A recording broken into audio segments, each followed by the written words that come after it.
Hola, ¿qué tal? Muy buenas noches. Yo soy Ivette Corrales, esto es Dunamis. Nos da mucho gusto saludarlos esta tarde, noche de jueves 15 de enero del 2026, ya a mitad de este nuevo mes, de este primer mes de este año recién que iniciamos. Ya 15 días han transcurrido de aquellas fiestas decembrinas y bueno, volviendo a la realidad que nos demanda, a la realidad que nos invita al trabajo, al compromiso y a la realización de diferentes actividades y obras en beneficio de nuestra comunidad. Usted sabe que en Dunamis presentamos a usted a personalidades que forman parte importante dentro del desarrollo de nuestra entidad. En esta ocasión le invitamos para que se quede con nosotros, ya que tenemos a un invitado que nos hablará de un tema muy interesante que tiene que ver con la educación. La educación es un baluarte de un país, es un baluarte de una comunidad y por supuesto quienes creemos en la educación estamos seguros de que este elemento tan valioso en el desarrollo de nuestros niños pues requiere de muchos esfuerzos, compromisos y por supuesto del conocimiento de quienes ejercen esa importante labor como es la docencia. En Dunamis, en esta oportunidad, hemos invitado al titular del Sindicato Nacional de Trabajadores de la Educación en nuestra entidad. ¿Por qué? Porque recientemente, el pasado lunes, regresaron a sus aulas más de 155,000 alumnos en nuestra entidad.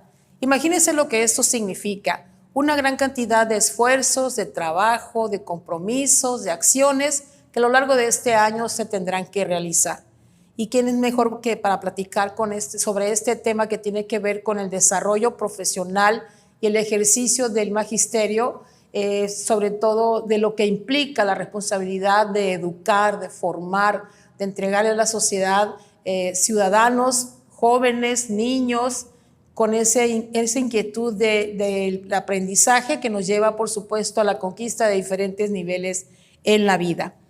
Y vamos a platicar en esta oportunidad con el maestro Edmund Castillo Sandoval. Él es nuestro invitado y le damos la más cordial bienvenida, maestro. Bienvenido, muchas gracias. Él es el secretario general del Comité Ejecutivo del Sindicato Nacional de Trabajadores de la Educación en nuestra entidad, la sección tercera del CENTE. Bienvenido, maestro, muchas gracias. Muchas gracias, Ivette, por la invitación a este programa. Un saludo a todos los que nos siguen en esta página, todo el auditorio que tiene tu programa. Gracias por la invitación, pues aquí estamos a la orden. Bienvenido, maestro, y muchas felicidades por este año que está empezando, muchas cosas por delante. Muchas gracias, igual el deseo de éxito, salud y felicidad para ti, para tus seres queridos. Igualmente, y para maestro. todo el auditorio, para todos los compañeros agremiados a la sección tercera del CENTE, el mejor deseo de salud, éxito y felicidad para todos y cada uno de ustedes. Un abrazo fraterno para todo el magisterio sudcaliforniano. Muy bien, maestro. Pues bueno, vamos a leer un poco del currículum del maestro. Él es licenciado en Educación Primaria, egresado de la Escuela Normal Urbana de nuestra entidad, profesor Domingo Carballo Félix, de la generación 97-2001. Actualmente cuenta con la plaza de director nivel primaria y plaza adicional de maestro de primaria frente a grupo, con 24 años de servicio. Egresado de la Universidad Alfa del Estado de México, campus en Cabo San Lucas, generación 2014-2018. También fue suplente, es licenciado en Derecho. Diputado suplente del Distrito 7 de Cabo San Lucas en la 12ª legislatura, que comprendió el año 2008 a 2011, entrando en funciones en junio del 2010 y a marzo del 2011. Coordinador de la región 9, ubicada en Cabo San Lucas, de la sección tercera del CENTE en Baja California Sur, de los años 2016-2021, y en diciembre del 2021 a la fecha, ya prácticamente 4 años al frente del CENTE como secretario general de la sección tercera del CENTE en Baja California Sur.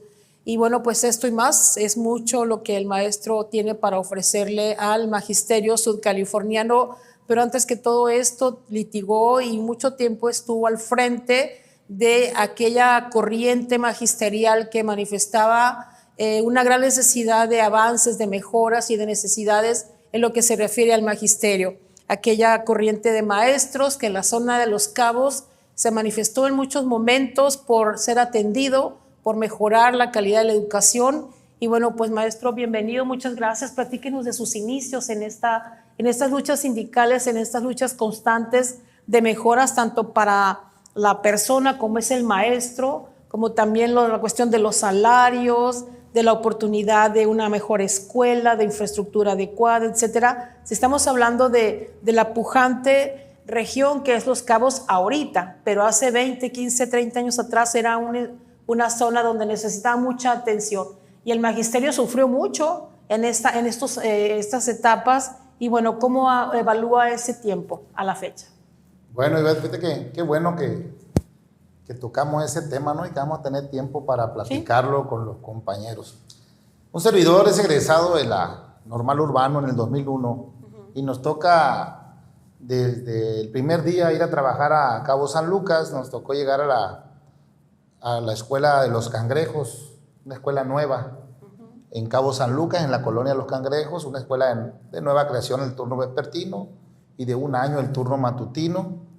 Un servidor llega a trabajar. Yo no vengo de familia de maestros, solamente tengo una hermana maestra, pocos años mayor que yo. Entonces no entendía muy bien cómo era el tema del magisterio y de sus sindicatos ni nada de eso, ¿no? Llegamos a trabajar, mi generación tuvimos la fortuna de egresar con plaza prácticamente de la Normal Urbana. Sí. Fuimos una generación de un solo grupo de nivel primaria. A todos nos ofrecen la plaza saliendo, en septiembre ya teníamos plaza. Y a un grupo de compañeros nos ofrecen desde el primer día trabajar a contraturno como compensado. Yo no sabía lo que era un compensado. A mí me dijeron, ¿quieres trabajar el otro turno? Pues trabajo el otro turno. ¿Qué significaba ser compensado? Poco a poco lo fui entendiendo. Pues era trabajar una jornada igual, pero sin las prestaciones de la plaza base. Pero en aquellos tiempos jóvenes, pues trabajábamos sin ningún problema, ¿no? Así transcurrió nuestro primer año. Ya existía en Los Cabos una corriente, un movimiento sindical cabeño con esas siglas MSC, con compañeros de años que traían un tema de lucha. No quiero mencionar nombres porque sería omitir alguno a lo mejor, claro, pero eran compañeros que ya estaban trabajando. Maestro, ¿Cuál era la lucha de ellos? Perdón, maestro, en este rubro, en este punto, es donde un mismo maestro cubría primero, segundo, tercero, cuarto, quinto, varios grupos al mismo tiempo por la necesidad que había. Bueno, en Cabo San Lucas la demanda era tan grande que había ya escuelas de 12, 15 hasta 18 grupos. Entonces era cubrir un solo grupo, claro, ¿no? Entonces, te decía, ya existía un movimiento sindical cabeño con una consigna de obtener un bono de vida cara por vivir en zona de vida cara. Sí. Una lucha muy justa. ¿Qué pedían los compañeros de Los Cabos? Que se les pagara un bono como se les pagaba a otros trabajadores, como a los del Seguro Social en aquel tiempo, que les daban un bono por vida cara. Se pedía el 50% de una plaza inicial de primaria. Esa era la demanda. En el año 2002, si no mal recuerdo, se consigue 2002-2003 por la lucha de los compañeros. Nosotros apenas iniciábamos, nos acercábamos de manera solidaria con los que encabezaban este movimiento, el movimiento sindical cabeño, y en 2003 se consigue un primer bono de 800 pesos, dos bonos de 800 pesos pagaderos a los trabajadores de la educación de Los Cabos como incentivo por vivir en zona de vida cara, que en una negociación que se hace también se da para los compañeros de la Pacífico Norte. Nada más. Y al siguiente año ya me tocó estar a mí, ya entré como secretario general en Cabo San Lucas y me toca empezar a empujar la continuidad de esa lucha por el bono de vida cara. Era la compañera Elba Lombera, quien era la titular de la delegación, se tiene que ir y me toca entrar a mí como secretario general. Y continuamos esa lucha muy digna y muy justa de los compañeros del sur del estado, el bono de vida cara. Pero ¿qué sucede? Pues ahí nos juntamos con secretarios generales como la compañera Guillermina Botello, Ali Flores y otros compañeros que ya entendíamos, y yo ya miraba esa desventaja que tenían los compañeros compensados. Sí. Que se entiende compensados cuando trabajan en tu plaza, como lo hacía yo, y que a contraturno trabajaba algo adicional y me daban una compensación. Se no justificaba. Un salario compensado. No un salario en todas las prestaciones, inclusive el salario no era ni la mitad de lo que ganaba uno de plaza base. Pero era una compensación por algo extraordinario, estaba bien, pues así lo entendía yo.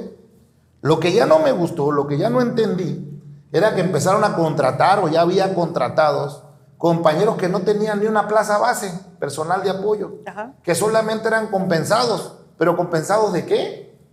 Era un contrato abusivo, leonino, violatorio a todo derecho. Con muchas carencias. Sí, por supuesto. El salario, la mitad y ninguna prestación. Y hay que decirlo que antes ni aguinaldo les daban, no tenían derecho a seguridad social, ni una sola prestación al compensado. Inclusive la indignación que me empujó a entrar en el tema de los compensados fue que una compañera se fue de gravidez, se embarazó. Los 3 meses de gravidez que le dan, no la corrieron, pero no le pagaron los 3 meses, imagínate. Y embarazada. Sí, por supuesto, para dar a luz a su bebé. Pues sí causó la indignación. Y junto con el compañero Oli Flores de San José del Cabo y otros compañeros, iniciamos a ver, vamos viendo, no puede continuar esta situación de los compensados. Y ahí está la historia. Y ahí está... y como esas otras historias, ¿no? Sí, exactamente. Y empezamos nosotros a ver y a pugnar por mejores condiciones de los compañeros compensados. Que es igual trabajo, igual salario, porque a ellos se les trataba de esa manera. Y empezamos a empujar mejores condiciones salariales para los compañeros. Como secretarios generales delegacionales buscamos el acercamiento a la sección tercera del CENTE. Pero estaban muy cerrados en ese tiempo, ¿no? Había otras mentalidades, digamos. Fíjate que te voy a decir, no hubo cerrazón, porque nos entendían, sabían de qué estábamos hablando, entendíamos, hablábamos el mismo idioma. Yo no sé por qué no lo ponían sobre la mesa, eran ellos quienes podían avanzar más rápido, pues. Y tan es así que el movimiento sindical cabeño continúa negociando bonos de vida cara, ya no solamente para Los Cabos, ni para la Pacífico Norte, para todo el estado. Desde Los Cabos nos organizábamos. Agarró mucha fuerza ese nos organizábamos, hacíamos acciones, pues las que conocen los compañeros, desde paro de labores, cerrar algunas calles, cerrar la carretera, bloquear el aeropuerto, y conseguíamos un bono para todos. Pero entendíamos y reconocíamos que para que tuviera validez lo que nosotros lográbamos, era la sección tercera del CENTE quien tenía que firmar las minutas, para que tuvieran validez, lo entendíamos. No era un pleito por pelear con la sección, no era un pleito por pelear de manera cerrada. Entendíamos cuál era la función que nosotros hacíamos, la presión que ejercíamos, y que lo firme quien lo firme. Teníamos diálogo directamente con los gobernantes, con la misma sección, y bueno, poco a poco se fueron dando. A mí me tocó participar en 9 de los 11 bonos que se dieron, y mejores condiciones para los compañeros compensados. Poco a poco conseguimos que les dieran sus días económicos, sus permisos. No tenían ni derecho a permisos. Quien tenía una plaza en la mañana y compensaba en la otra, pues pedía permiso en la mañana, le daban su permiso, pero en la tarde tenía que trabajar. O al revés, te enfermabas y te daban incapacidad en la mañana, pero tenías que trabajar en la tarde o no te pagaban esos días. Poco a poco fuimos consiguiendo mejores condiciones para los compañeros compensados y mejores condiciones también para los compañeros de plaza base. En ese movimiento sindical cabeño había muchos compañeros, te digo, Gilberto Aguilar, Enrique Saldaña, muchos compañeros que entendían y que juntos empujábamos, ¿no? Nosotros nunca nos abandonamos ni nos alejamos del trabajo sindical. Te digo, éramos secretarios generales una vez, después regresábamos en otra delegación tal vez, o se sumaba otro compañero como secretario general. De sus niños, de sus siempre escuelas, un servidor siempre en grupo. Siempre en grupo. En aquel tiempo sí, porque muchos se meten en esos movimientos y dejan las escuelas. Sí, por ahí hubo un exsecretario que dijo que un servidor se había salido. No, yo estuve frente a grupo siempre hasta el momento que me tocó ganar por boletín una comisión en la dirección, y posteriormente gané mi plaza como director. Inclusive en el 2016 nos sumamos como coordinador regional en Cabo San Lucas, y seguía todavía en la escuela yo. Hasta el último día que me vine como secretario general, un servidor seguía adscrito en la escuela Amelia Wilkes, turno matutino. Pido permiso para venirme a secretario general. Si estoy director fue porque me gané una comisión primero por un dictamen y luego la plaza como director.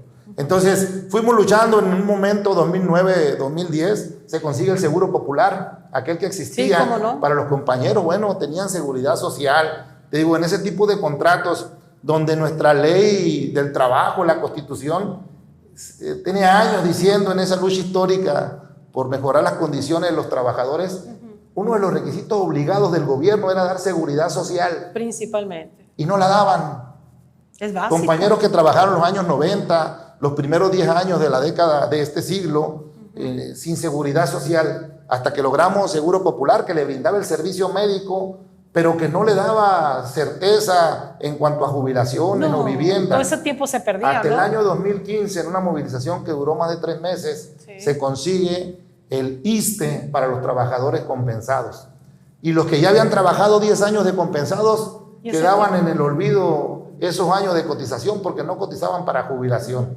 Por eso, como secretario general, en el primer pliego petitorio que entregamos en un acuerdo con el Comité Ejecutivo Seccional, uno de los temas principales era el reconocimiento de la antigüedad para los compañeros. Un tema que seguimos luchando porque se cumpla, que a todos los compañeros se les reconozca su antigüedad, no solamente para efectos de jubilación, que se les reconozca la antigüedad ante el ISSSTE, pero que también se les reconozca la antigüedad de todos esos años que fue compensado, para estímulo, para prestaciones, para reconocimientos. Ojalá y en este año podamos lograr ese reconocimiento de la autoridad. Yo confío que este gobierno, que tiene un gobernador, a quien le mando un saludo, al profesor Víctor Manuel Castro Cosillo, por ser profesor. Sí, conoce. Y me da gusto, y en cualquier estado que llegue un profesor a ser gobernador me va a dar gusto, porque ser profesor es sinónimo de entender la problemática de la sociedad, de los pueblos, de los barrios, de las ciudades. Entonces me da gusto y espero que en este año 2026 logramos reconocer todos esos años perdidos que los compañeros trabajaron como compensados, que se les reconozca esa antigüedad para todo estímulo, para todo reconocimiento y para toda prestación. Maestro, hablando de ese tema de los compensados, ¿quiénes están en esa condición? ¿Qué número o qué universo tienen de maestros que están luchando por eso? Bueno, habría que dividir, o tendríamos que haber dividido, dos tipos de compensados, o eventuales que le llaman hoy. Sí. Había compañeros compensados que tenían hasta 25 años siendo compensados, muchos de ellos en un contrato adicional, o sea, su plaza y compensados apartes. De los cuales, de los que trabajan de jornada, y con mucho gusto lo digo, con las plazas que conseguimos después de años de lucha, se lograron basificar a todos los que trabajaban un espacio compensado sin titular, es decir, que no cubrían a nadie, porque hay otro tipo de compañeros trabajadores, docentes, contratados como compensados eventuales, pero que cubren un espacio de un titular, es decir, que el espacio que cubre tiene dueño. Pongo mi ejemplo. Yo, decíamos hace rato, tengo plaza de director y de maestro. Alguien me está cubriendo, donde yo soy maestro, alguien me está cubriendo mi espacio. ¿Se le puede basificar a él? No, porque ese espacio tiene dueño. Y yo voy a regresar en algún momento, o puedo regresar en algún momento, y no se le puede. O sea, se tiene que crear una plaza especialmente para él. Un interinato, está cubriendo un interino, porque hay un espacio que no tiene titular, y él lo está cubriendo, pero lo están contratando como compensado, debería ser un interinato. Hay otras condiciones que obliga al gobierno del estado a hacer ese tipo de contrataciones también, pero quien cubre un espacio sin titular, hoy, 2026, ya no hay compañeros docentes en esas condiciones. Y personal de apoyo, sí tenemos una lista enorme, de más de 1000 todavía, que siguen en esas condiciones, como eventuales o compensados. Es decir, más de 1000. Ellos sí no están cubriendo un espacio de nadie, el espacio es de ellos, no están cubriendo a nadie. Por tanto, nosotros pugnamos porque se les basifique. Y en la gestión que hicimos desde el primer día también, que llegamos al Comité Ejecutivo Seccional, y de la mano de los compañeros que conforman este Comité Ejecutivo Seccional, también manejábamos la petición de la basificación para los compañeros trabajadores de la educación, del personal de apoyo. ¿Quiénes son el personal de apoyo? El intendente, el conserje, la secretaria, los prefectos, el velador, el contralor, todas las figuras que no son docentes.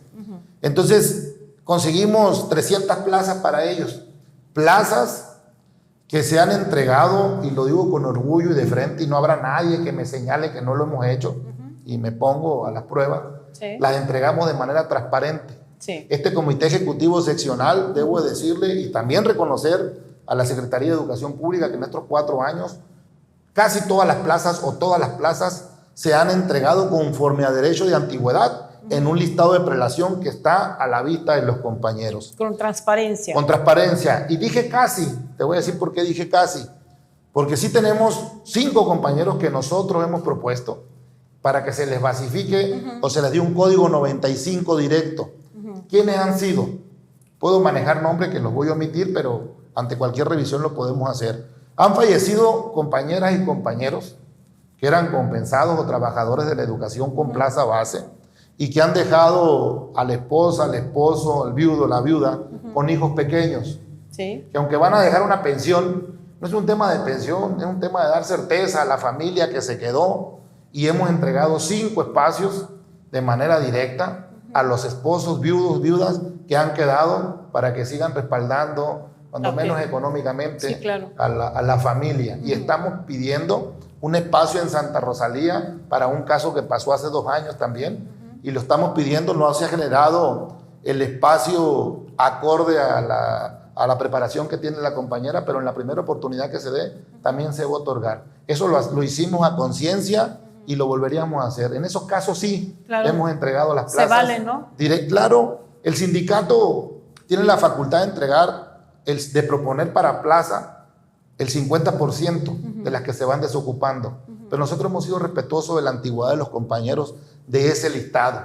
No hemos entregado ninguna y así lo vamos a hacer. Y estas 300 así se entregaron, y las que vengan, porque estamos gestionando junto con el Comité Ejecutivo Nacional, junto con el gobernador del estado, con la maestra Alicia, titular de SEP, todo el Comité Ejecutivo Seccional, estamos buscando el cumplimiento de esa palabra empeñada de la presidenta, porque no solamente fue el entregar las 500 plazas y ya, es un inicio de un programa de regularización para todos los compensados. Y en este 2026 tiene que venir un número cuando menos igual más uno de lo que se entregó en el año 2025. Ojalá, maestro. Ojalá. Yo me entrevisté con el gobernador, coincidimos en ese tema. Nos interesa impulsar a la brevedad para no esperar hasta noviembre, diciembre que las entreguen. Ojalá y fuera pronto. Ya en febrero, marzo, pronto. Hoy lo platicaba con el Comité Ejecutivo Seccional. Ojalá y que el segundo paquete se entregue antes de que termine la gestión de este Comité Ejecutivo Seccional, que con mucho gusto y orgullo me honro en encabezar como su secretario general. Entonces vamos a seguir empujando. Quedan pendientes 3,000 horas. 3,000 horas semana mes para los docentes, sí, que también cubren un espacio sin titular. Unas horas que yo esperaba que se entregaran con 1 de enero no han salido, pero también ya estamos tocando puertas junto y de la mano del Comité Ejecutivo Nacional para revisar qué está pasando y que a la brevedad se entreguen. Ese compromiso que hizo Mario Delgado aquí en Palacio de Gobierno, ¿no?, el día 2 de mayo del 2025, y que lo ratificó en el mes de noviembre cuando entregó las plazas. Ahí está el discurso. Sí. Sigue el compromiso. Creo que sí va a cumplir su palabra. El gobernador, lo platicábamos hace un par de días, también está interesado en que se continúe avanzando y resolviendo esta problemática. En este tema de claro, le entiende, es profe, fue secretario de Educación Pública, sabe de qué estamos hablando, y eso me da mucho gusto, que tengamos un gobernador que le entienda el tema. Así es. Que por más que algunos señalen, se están resolviendo temas históricos y de años. Sí, maestro, porque esas 500 plazas fue como mover un engranaje que estaba ya oxidado. ¿Por qué? Porque había muchos programas, había muchas escuelas, había muchos maestros que no tenían ninguna seguridad laboral y tenían años, 10, 15, 20 años trabajando y no había ninguna seguridad laboral, mucho menos algo relacionado con el tema de la salud, etcétera. Y esas primeras 500 plazas que platicó el señor Delgado cuando estuvo, se veía como un engranaje que empezaba, ¿no?, a dar vueltas, pero decíamos, bueno, ya queremos la realidad, ¿no? Una cosa es prometer y otra cosa es cumplir. Ok, viene el noviembre y se dan esas primeras 500 plazas, que estamos hablando de que faltan muchas, ¿no? Pero bueno, esas primeras plazas, ¿cómo fue la mecánica para entregarse y hasta dónde llegaron? Ok, de esas 500 plazas, comentábamos ahorita, 200 eran de docentes de jornada, y se entregaron a todo aquel compañero que cubría un espacio compensado sin titular, lo que explicaba hace rato. Sí. Esas 200 plazas fueron suficientes para cumplir al 100% con esa problemática y esa demanda. Hoy en día ya no hay ningún docente de jornada en nivel básica que cubra un espacio sin titular. Puede que quede algún compañero por ahí, pero porque no está titulado. Okay. No solo se consiguieron las plazas, también había un requisito que cumplir, que era estar en la función y tener el título correspondiente. Claro. Y las 300 plazas de personal de apoyo, hay un listado público en la página de la SEP, ¿sí? Y se entregaron en ese orden. En ese orden se entregaron las 300 plazas. O sea, de esas 500 plazas, todas están entregadas. Todas se entregaron en noviembre y se empezaron a pagar en la siguiente quincena como plaza. Hoy, ojalá de verdad, y consigamos cuando menos 501 plazas, que la mayoría iría para el personal de apoyo, y que en el 2027 venga otro número igual o mayor. Ojalá. Y estaríamos a lo mejor en condiciones de ese 2027, culminar a lo mejor, si viene un paquete de unas 700 plazas en ese año, o que vengan 600 este año y 700 el otro. O sea, ¿de cuánta gente estamos hablando que aún falta todavía? Como 1.200, 1.300 compañeros, lo que todavía estarían faltando. Pero también tenemos un número de plazas faltantes en educación básica, como son subdirectores, sí. Como son los ATP, supervisores de educación física, que también estamos trabajando y mandando información y peticiones al gobierno federal, y que en el siguiente viaje, entrevista que tengamos con autoridades del SED federal, le llevaremos un expediente muy claro de las necesidades que tiene Baja California Sur. Maestro, uno de los problemas a los que se han enfrentado es precisamente maestros que ya cumplieron la edad laboral, maestros que ya debieron haberse jubilado, maestros que tienen hasta cerca de 45 o 50 años de servicio y que no se van, no se jubilan, no van a su periodo de jubilación y siguen trabajando. Eso también, por un lado, representa pues que no sueltan las plazas, no sueltan los espacios. Y estamos hablando de personas ya mayores, algunos con deficiencias de salud, con algunos otros problemas, porque no solamente se ve en la educación básica, se ven en el nivel medio superior, en el superior, etcétera. ¿Cómo están manejando esa situación desde el punto de vista del sindicato? Bueno, efectivamente tenemos un número importante de compañeros trabajadores que ya tienen la edad que te marcan las leyes, independientemente del régimen de pensión que eligió, sí. Si se quedó en un 10º transitorio después de la reforma del ISSSTE del 2007, o se quedó en cuentas individuales, que muchos de los compañeros decían, me quedé en el bono. No, el esquema es cuentas individuales, que nosotros en el 2007, cuando Felipe Calderón presenta esa iniciativa, la revisamos, leímos, nos informábamos a los compañeros y le pedíamos que nos levantáramos, que saliéramos a la calle, sí, a defender lo que estaba por sucederle al magisterio mexicano. Para un servidor ha sido el peor daño al magisterio mexicano la reforma del ISSSTE 2007 en materia laboral, porque nos condenó a los que ya trabajábamos, sí, a irnos a trabajar muchos años más por los que fuimos, sí, contratados. Pero sobre todo condenamos a las nuevas generaciones a no tener un régimen de pensión seguro, digno. Los condenamos a irse con una pensión más o menos 30-35% de su último salario. Y así están las condiciones así todavía aún. Las condiciones, el maestro, el dirigente nacional, el 12 de diciembre del año pasado que estuvo aquí con nosotros, nos compartió que este año 2026 se estará presentando una iniciativa en materia de pensiones del ISSSTE. Estamos hablando de la avenida de Alfonso Cepeda, ¿no? Así es, nuestro dirigente nacional, sí, y senador también, presidente de la Comisión, sí, de Seguridad Social, es decir, una de las personas indicadas para presentar esta iniciativa. Modificaciones, sí. Eliminar cuentas individuales, donde según datos que da la presidenta, el 76% de los trabajadores está en ese esquema de pensiones y solamente el 24% estamos en 10º transitorio. Lo que se modificó en el año 2025 solamente podía favorecer a ese 24% que estamos en cuentas individuales. Y de ese 24%, 10% más o menos está en las condiciones IBET que nos comentabas. Trabajadores de la educación que ya rebasan los 58 años que te pide la ley del ISSSTE y los 30 años de servicio para varones y 28 para mujeres, sí, hoy, para poderse pensionar. ¿Por qué no se pensionan los compañeros?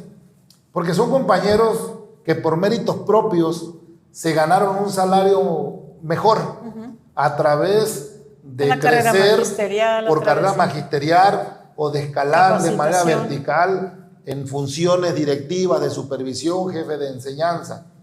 y que a lo mejor, y digo a lo mejor porque no puedo pensar por ellos, todos, no se van porque ellos ganan el doble, o a lo mejor un poco más del doble de esos 34,000, 35,000 Pero se lo ganaron pesos con de la esfuerzo, pensión. con trabajo. Fue un mérito propio, nadie se los regaló. Sí. Eso hay que decirlo. Okay. Y es el reconocimiento.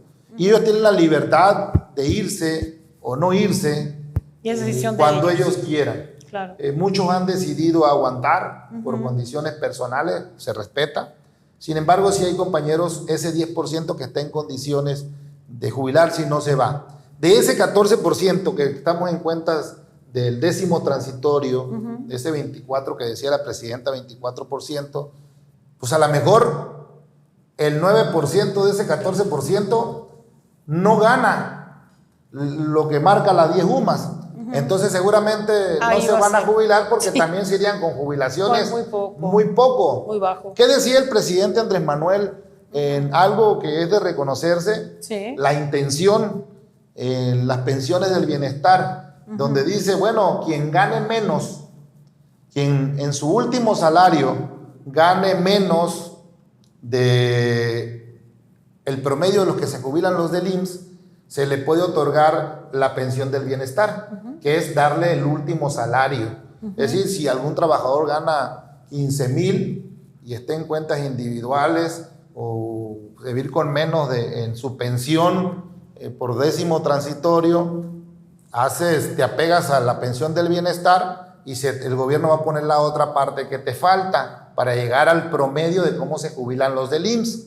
Pero tiene una serie de requisitos también. Claro, hay que tener 65 años para poder obtenerla. Casi 70, entonces sería esperarte más años todavía de lo que te marca. Una cosa que no aumentas el no periodo ayuda, laboral. Pues. Entonces, ese 5% que falta más o menos en ese análisis que hicimos, son los que están en condiciones a lo mejor de irse con las bondades de la reducción de las edades que se logró este 2025. Entonces, que estamos hablando que el universo del 100% de los trabajadores de la educación y de todos los trabajadores que cotizamos al ISSSTE, solamente un 5% podrá haberse beneficiado con el esquema de reducir las edades para poderte pensionar. Entonces, bueno, tendremos que empujar juntos, de manera unida y siendo solidarios con todos, con todos los compañeros, con todos, una modificación a la ley de pensiones que elimine las cuentas individuales, que regresemos todos a un esquema solidario de pensiones. A lo mejor no igual como el 10º transitorio, no lo sé. Pero pues algo que se acerque un poco, ¿no? Así es, nosotros en una reunión del Comité Ejecutivo Nacional nos presentaba nuestro dirigente nacional, el maestro Alfonso Cepeda, junto con un grupo de actuarios, donde hacían una revisión, que de todo el dinero que está en cuentas individuales es un dinero suficiente para poder iniciar con un esquema, con algunas modificaciones a lo mejor en cuanto a edades, pero que todos los compañeros se puedan ir con su último salario y que también se pueda buscar la manera de poder subir el tope de pensiones que tenemos los que nos pensionamos con el ISSSTE. ¿Cuánto es el tope que tenemos nosotros para pensionarnos los que estamos en el 10º transitorio? 10 UMAS. ¿Cuántos son 10 UMAS? Cerca de 35,000 pesos sería nuestra pensión. Es decir, un profe que gane 60, si se pensiona, se va a bajar a la mitad de su sueldo. Por eso no se van, los que ganan bien. Y es entendible. Y es su derecho. Pero ¿cuánto es el tope de los que trabajan en el IMSS? 25 UMAS, más de 85,000 pesos. No, hago un comparativo aquí, un médico del IMSS y un médico del ISSSTE. No, estamos hablando. Que gana uno a lo mejor 50 y el otro pone que también 50, pero uno se va a jubilar con sus 50 y el otro tendrá que bajarse a 35. ¿Quiénes son los que se van con los 25 UMAS en el IMSS? No es el que trabaja en las tiendas de autoservicio, ellos los tienen con el mínimo. Sí, con el mínimo. No es el obrero que trabaja en la empresa que elabora refresco o envasa refrescos. Y que le pegan duro y en la que vende ropa y que te da crédito. No. ¿Quiénes son los que se van con la 25 UMA? No, pues los empresarios, los ingenieros de Comisión Federal, no, pues los médicos del IMSS, los de los Pemex, funcionarios de iniciativa privada. los de los hoteleros a lo mejor. Claro. Bueno, y el IMSS, CFE, Pemex son paraestatales también del gobierno. Sí. Entonces, ¿por qué no homologar también que los que... No, pues los maestros tienen también el mismo derecho, los que ¿no? estamos topados a 10 UMAS, poco a poco vaya subiendo a 11 UMAS, 12 UMAS, 13 UMAS, hasta llegar a 25 UMAS también. Son de los temas que el Comité Ejecutivo Nacional, ya están en la mesa, que esos nuestro temas. dirigente nacional ya lo ha puesto en la mesa, y que esperemos que este 2026, ojalá, con el empuje de todos los trabajadores de la educación, en unidad, sí, que claro. no busquemos o No, no y es busquen que sacar raja fueron 30, política. 40 años de trabajo frente a grupos. Juntos, siendo unidos y solidarios, le podamos entrar a ese tema y poder alcanzar, tumbar el esquema de cuentas individuales para pensión de los compañeros trabajadores. Maestro, en Baja California Sur, ¿el maestro gana bien? En México el maestro promedio no gana bien. No gana bien. Somos la profesión más mal pagada. Te voy a poner un ejemplo con mucho respeto, sí, y me da gusto con los compañeros burócratas. Creo que la mayoría de los compañeros sindicalizados, burócratas, gana más que un maestro, con mucho respeto. Sí, sí. Y gana mucho más cualquier trabajador de un hotel en Los Cabos que un maestro que tiene licenciatura, todos. Y algunos maestrías, doctorados, un muy buen porcentaje, diplomados. y muchos tienen doctorados y se están en preparación constante, ¿sí? Los compañeros maestros. Sí. Claro que ganamos muy poco. Yo le decía en una carta que mandé al dirigente nacional, y te voy a comentar que hace algunos meses tuvimos una reunión los secretarios generales del país con la presidenta de la República, la doctora Claudia Sheinbaum, y me tocó el honor a nombre de todos los secretarios generales del país participar a nombre de ellos. Y yo le planteaba a la presidenta, porque se lo había planteado al dirigente nacional. ¿Sabe cuál es el problema principal del magisterio mexicano? Que ganamos muy poco. Muy poco. Que nuestro sueldo, el poder adquisitivo ha venido a la baja. Sí.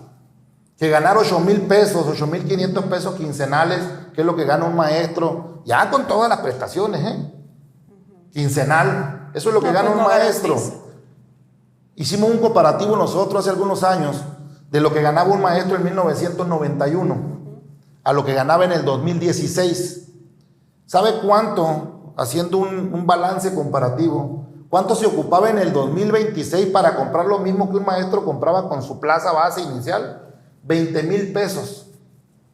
Entonces el problema radica también, inclusive para el tema de pensiones, y aquí a lo mejor me voy a escuchar un poco incongruente. Si el maestro ganara bien, a lo mejor el esquema de cuentas individuales sería el mejor esquema para jubilarte. Sí, ganara bien. Si el maestro ganara a lo mejor 20,000 pesos la plaza inicial, que no es mucho, para el trabajo, la función que desempeña el docente, sería un salario de ahí para adelante, un salario digno. ¿Y cuál el es lo maestro que está ganando pudiera ahorita? decir 8,000 pesos, 8,500 el docente, y el personal de apoyo gana 7,000 pesos. O sea, pues estamos hablando de 8,000 contra 20,000, pues es una si tuviéramos un buen salario, sí, le externaba yo a la presidenta, ese es el problema de origen del magisterio mexicano, ganamos muy poco, es muy poco el salario, y déjenme decirte que en los últimos años ha venido aumentos importantes para el magisterio, pero aún así, desde cuando aparece el esquema de carrera magisterial, que es bueno, sí, claro, pero cuando inicia carrera magisterial, inicia la competencia individual. Así es. Y nos olvidamos o se olvidaron del bien colectivo, de que nos fuera bien a todos por igual. Se capacitaban para ganar más, no Así para es. servir mejor y tener resultados. Bueno, se preparaban, insisto, era un programa bueno, pero se olvidó luchar por el bien colectivo, por el mejor salario para todos. Y que el que se preparara de manera extraordinaria le fuera mejor. Pero no dejar que el maestro, su salario estuviera muy por debajo. Ese es un gran problema que tiene el magisterio.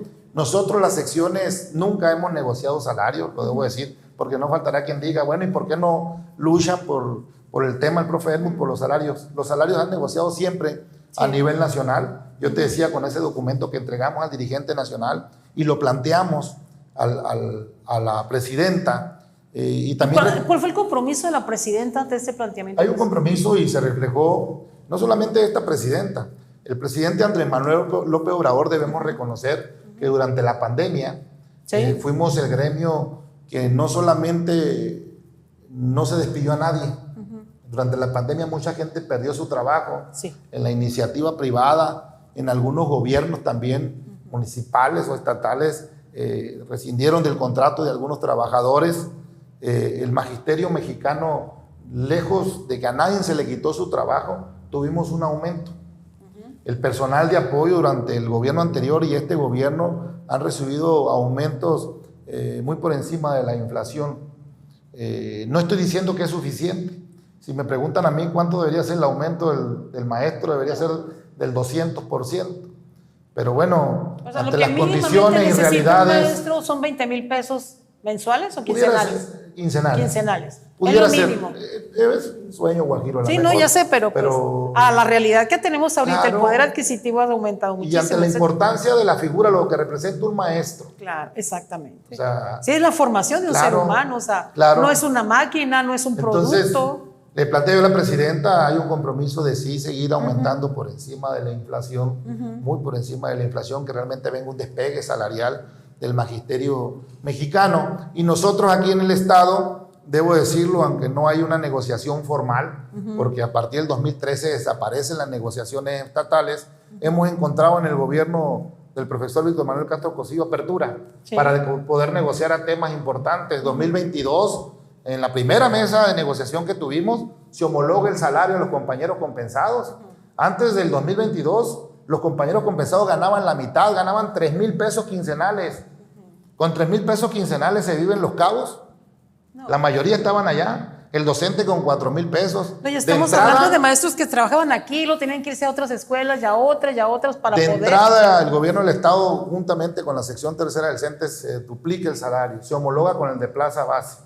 Lo cual, y yo le explicaba a los compañeros en su momento, hubo un grupo de compañeros, los mismos de siempre, que decían, no es suficiente. Y les explicaba, espérame, el que se haya homologado el sueldo a plaza base significa que estamos más cerca de la basificación. Porque todo se mide en dinero. Sí, y Hacienda iba a decir cuánto nos faltaba para basificar, pues lo que nos faltaba en prestaciones. Sí. Entonces, primero decían que estábamos mal, después aplaudían y se querían ellos decir, por nosotros homologaron el salario.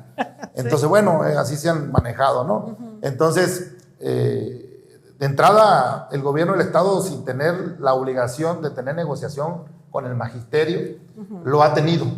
Y así otras prestaciones como los de compañeros de telesecundaria.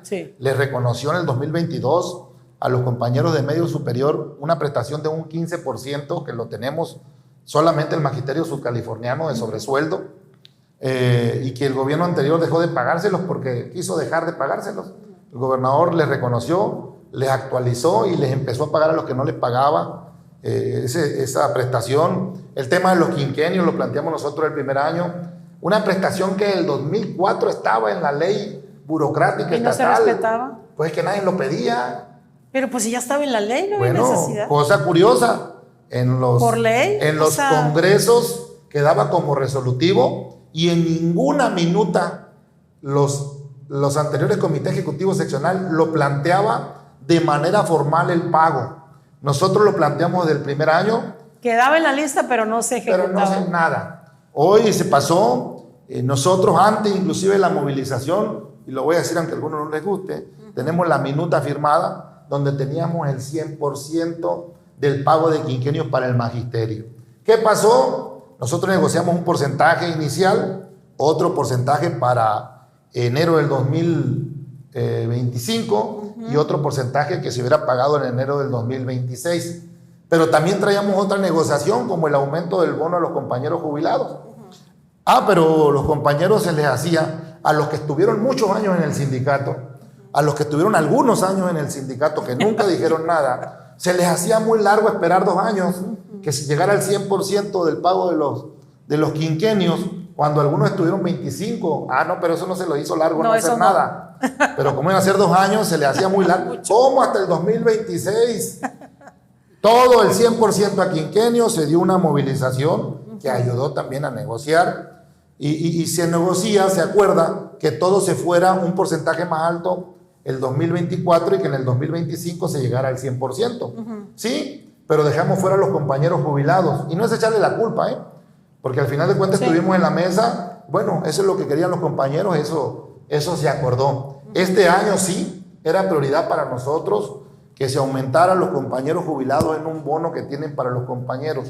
¿De dónde viene este bono? Lo inicia, creo, el compañero exsecretario general Miguel Catestein, en una muy buena idea que tuvo de dar un bono también a los compañeros jubilados, que más o menos fuera igualitario al bono de vida cara que recibimos. Sí. Todo el magisterio recibe un bono de 1,000 pesos al mes por vivir en zona de vida cara. 1,000 pesos al mes, hoy son 12,000 pesos al año. Y la idea era que el bono de jubilado pues también fuera igual. Claro. Porque también viven en Baja California Sur, una zona de vida cara. Así es. Y estaba estancado desde el 2007 en 7,000 pesos. Nunca se le había subido un peso más. Nosotros logramos subir un porcentaje, 1,000 pesos este año. 8,000. Y está el compromiso del gobierno del estado, que antes de que se termine su gestión, se va a igualar a los 12,000 pesos. Eso lo ha hecho el gobernador. No lo estoy comprometiendo yo. No, pues ya lo dijo, él solo lo ha dicho. Dijo. Bueno, pero también es un tema que se inicia con este comité, aunque los resultados se ven más adelante, ¿verdad? Sí, claro. Entonces, ese y otros temas, los compañeros de telesecundaria, que desde que se centraliza la nómina, no se les venía pagando, actualizando una prestación que ellos tenían del pago de 12 horas en una negociación del año pasado. Logramos que se les pagara una parte en el 2025, a partir de enero del 2026, y se les paga otra parte, y en el 2027, en enero, llegarán al 100% del pago de esa prestación que no se les venía pagando de manera correcta. De nueva cuenta, quisieron salir los mismos de siempre. Es que es mucho de esperar 2 años. A ver, amigo, del 2013 al 2021 no dijeron nada. No dijeron nada, se quedaron callados. Y nosotros lo estamos llevando. Yo estoy muy contento, y lo voy a decir, estoy muy contento con la gestión de este comité ejecutivo seccional, de todo el comité, de todas las compañeras. Y porque se han dado avances incluso que estaban anquilosados. Los resultados ahí están. Digan lo que digan, hemos sido un comité de resultados. Me da gusto y lo digo, todas las promesas que hicimos en campaña, en todas avanzamos. Habremos de reconocer que no todas al 100%, pero en muchas se avanzó al 100%, y en todas avanzamos algo, y estamos dejando un camino avanzado para quien siga después de nosotros, que puede ser en cualquier momento, porque a lo mejor por ahí preguntan, si ya se le acabaron los 4 años al profe Helmut, ¿cuándo se va? Cuando el comité ejecutivo seccional emita la convocatoria, no me toca a mí sacarlo. Concluye su periodo el 6 de diciembre, ¿no? Ya lo culminé el año pasado. Entonces, en cualquier momento pueden sacar la convocatoria. Pero hasta el último momento que nos toque trabajar, usted tiene que seguir trabajando. Seguimos trabajando. Claro. No me preocupa cuándo me voy. Tirado, claro. A mí no me preocupa cuándo me voy. Andan preocupados los que quieren ser secretarios generales. Y que desde hace 4 años que ganamos la Secretaría General, empezaron campaña de manera no correcta, y los compañeros lo saben, denostando, pegando a un sindicato que aspiran a llegar, como que no está bien la cosa. Pero bueno, hasta el último día seguiremos trabajando.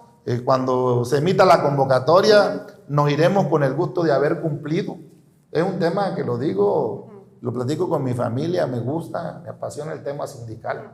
Pero por eso, maestro, todavía no se despida. Todavía no se despide. No me estoy despidiendo, estoy diciendo lo que vamos. Hay muchos temas que podemos seguir platicando. Es que nos falta todavía un tema muy fuerte. Adelante. Que es el ISSSTE. ¿Entramos? Ahí tenemos muchas demandas, muchas quejas. ISSSTE que no contrata gente o no dura la gente, los especialistas, etcétera. Y hay mucha necesidad en este tema de la cuestión de ISSSTE. ¿Qué ha gestionado en torno a esto? Miren, hablar del ISSSTE es hablar de un problema añejo y muy complejo. Durante décadas, tanto al ISSSTE como a otras secretarías de Estado se dedicaron a saquearla. Yo soy hijo de un trabajador de la SCT, de una Secretaría de Comunicaciones y Transporte que era fuerte en los años 70, en los años 80, porque eran ellos mismos quienes tenían su propia maquinaria y construían las carreteras, los caminos rurales, los puertos. ¿Qué pasó con ellos? Poco a poco fueron contratando empresas privadas que fueran dando el servicio, y se acabó una de las secretarías más fuertes, la Secretaría de Comunicaciones y Transporte. Lo mismo pasó con el ISSSTE. Décadas rentando a compañías donde los mismos dueños, no quiero hablar de más, a lo mejor, o en otro país, eran los mismos directivos del ISSSTE. Ellos tenían sus empresas y le rentaban los aparatos al ISSSTE. Ellos tenían su empresa y le rentaban las ambulancias. Ellos tenían sus hospitales y subrogaban. Ellos tenían las empresas de fármacos y se compraban a los precios que ellos querían los medicamentos. No se diga infraestructura. Es un problema histórico del ISSSTE. ¿Qué hemos hecho nosotros como Comité Ejecutivo Seccional en lo poco o mucho que podemos hacer?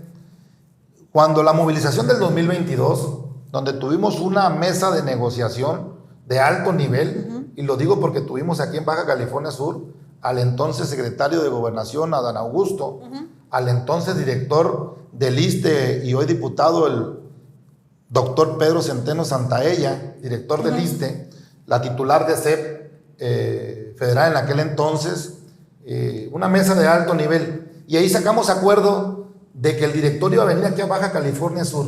¿Qué hicimos con el director? Que vino muchas veces a Baja California Sur.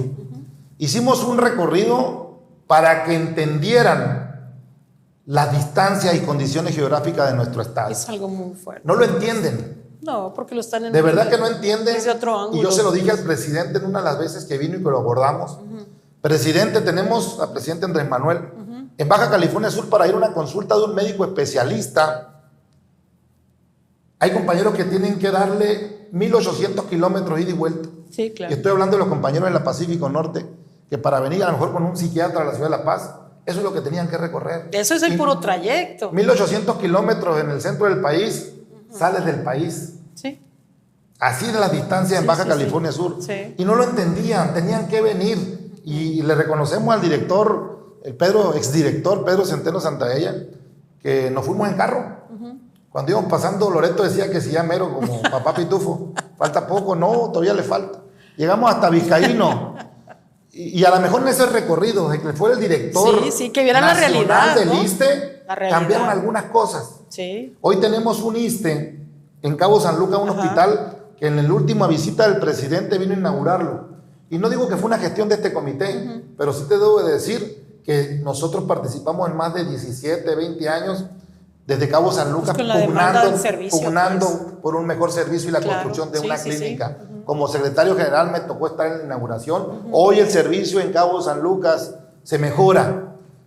Me decía un compañero y yo estaba de acuerdo con él. ¿Y de qué nos sirve a los de Comondú un hospital en Cabo San Lucas? Y yo pensaba igual, antes de hacer un análisis, pensaba igual que ellos, pues no les sirve de nada. Haciendo un análisis profundo, les digo que sí sirve de mucho también para ellos.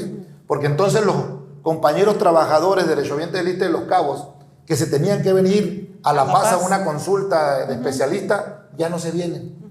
Y liberan ese espacio para los de Loreto, para los del norte. ¿Qué se consiguió también con esas visitas? Pues se consiguieron más de 11 ambulancias cuando vino Pedro Centeno Santaella. Me dirían los de La Paz, ¿y de qué me sirve una ambulancia aquí en La Paz? A lo mejor en La Paz no. No, pero pregúntale a los de la Pacífico Norte, si tener una ambulancia no puede salvar vida. Tenemos historias tristes. Sí, muy fuertes. En la Pacífico Norte, compañeros que les ha muerto algún familiar en el carro, en el trayecto. Sí. Entonces, seguimos pugnando por una ambulancia de especialidades, de altas especialidades en Vizcaíno. Se ha mejorado la clínica de Vizcaíno. Estamos hablando de Guerrero Negro y de Natividad. Ha habido mejoras. Siempre va a faltar algo claro. más que hacer. Sí, faltan muchas cosas en el ISSSTE. Sí hay historias trágicas que platicar en el ISSSTE, pero también hay buenas historias. Muchas, sí. Lo que pasa es que las buenas historias no las platicamos. Pero la mayoría de los compañeros tienen un trato y quienes han faltado un trato, que se acerquen con nosotros, de verdad. Reconocemos a los directivos del ISSSTE porque ante la petición de nosotros como sindicato nos ayudan. Nuestro reconocimiento a todos los trabajadores del ISSSTE porque con lo que tienen hacen lo que pueden. Hay excelentes trabajadores, excelentes médicos, pero faltan muchos médicos especialistas y ven en el ISSSTE. Es una realidad. Sí, porque no lo ganan muy bien. Les coquetea más la iniciativa privada, la medicina privada, que es muy costosa. Para allá voy. Tenemos en Baja California Sur una de las medicinas privadas más caras. Más caras del país. El gran problema del ISSSTE, uno de los problemas detectados, es que nos faltan muchos médicos especialistas. Sí. ¿Qué sucede? Se vienen los médicos especialistas a trabajar en el ISSSTE, pero en cuanto se dan cuenta lo que pueden ganar por fuera, en su derecho como trabajador, primero meten licencia y ya no vuelven. Y regresan, sí regresan, pero a renunciar. Por su finiquito. Pues les va mejor afuera, ¿no? Sí. Entonces yo le decía al doctor Pedro Centeno, bueno, ya detectamos la problemática, ¿qué vamos a hacer? El doctor Pedro Centeno nos dijo que hicieron en algunas universidades donde hay jóvenes o detectaron jóvenes que son de Baja California Sur y que están estudiando una especialidad. ¿Saben de los que ellos consultaron? ¿Saben cuántos médicos especialistas que ya tienen una especialidad? Que se fueron a otro lado a estudiar. ¿Desean regresar a trabajar a Baja California Sur? Ninguno. O muy pocos.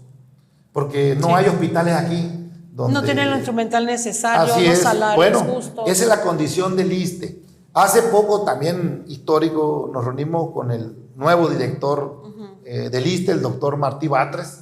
Tuvimos un diálogo muy ameno, debo reconocerlo, donde hubo compromisos que algunos se cumplieron a corto plazo y otros los seguimos esperando, como cuáles, que se contraten 20 enfermeros para poder echar a funcionar 10 camas más que están aquí en el ISSSTE con Chalito.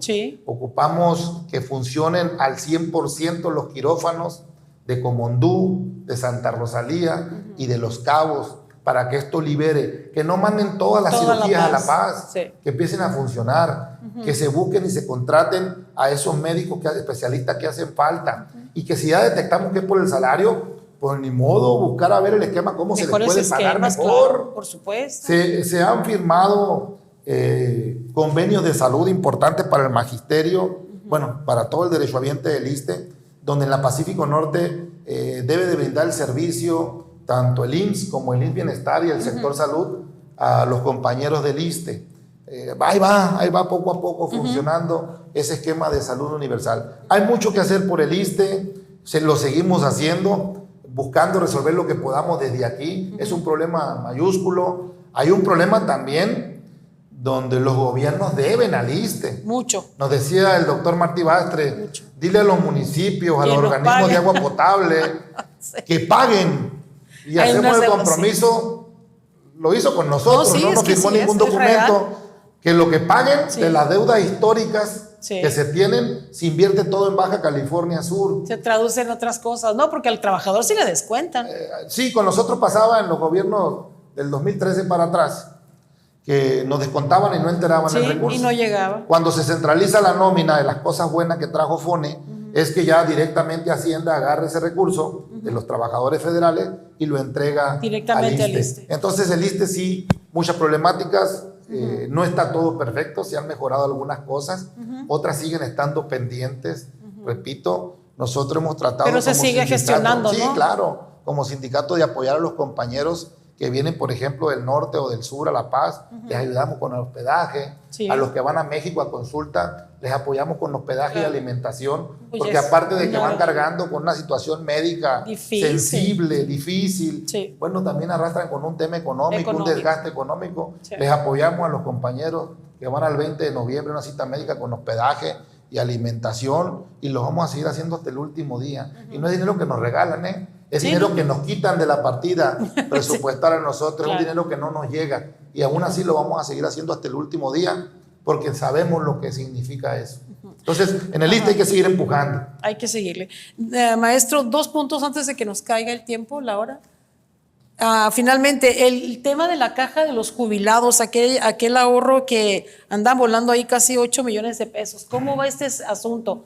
Sabemos que ya tenía las demandas, que estaban en algunos avances, pero ¿qué nos dice al respecto? ¿Cómo va eso? Lo he comentado y lo digo con coraje, con vergüenza, a lo mejor también. Nosotros de este tema en el comité anterior no teníamos la información correcta tal cual. Como secretario general, las primeras reuniones que tuve fue con el comité de jubilados y me plantearon la problemática con los datos reales de lo que estaba pasando en la caja de ahorro, diciembre del 2021, donde se hablaba de un desfalco de más de 8 millones de pesos. Un servidor que ganó la elección el 2 de diciembre del 2021 carecía todavía de la toma de notas, no la tenía porque todavía no estaba funcionando al 100% el organismo de conciliación y arbitraje quien emite la toma de notas, y fue hasta el día 11 de febrero que me entregan la toma de nota del 2022. Inmediatamente que la tuvimos, la representación legal de los trabajadores de la educación, presentamos una denuncia. ¿Contra quién? Y así lo voy a decir, está muy fácil. Pudimos probar en una revisión trabajador por trabajador, ahorrador de la caja de ahorro, jubilado, perdón, que faltaban más de 6 millones de pesos, segurito, con la posibilidad de que fueran 8. Y presentamos la denuncia penal contra quienes manejaban la caja en los últimos 2 periodos.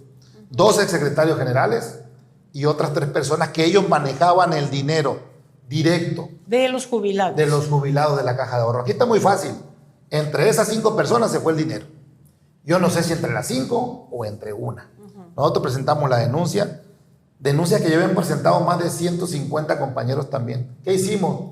Para que no anduvieran sueltos cada quien por su rumbo, los acuerpamos, decisión personal de cada trabajador. Claro. Le pusimos un abogado que conoce del tema y empujamos de verdad, de manera fuerte, que se fueran avanzando los temas.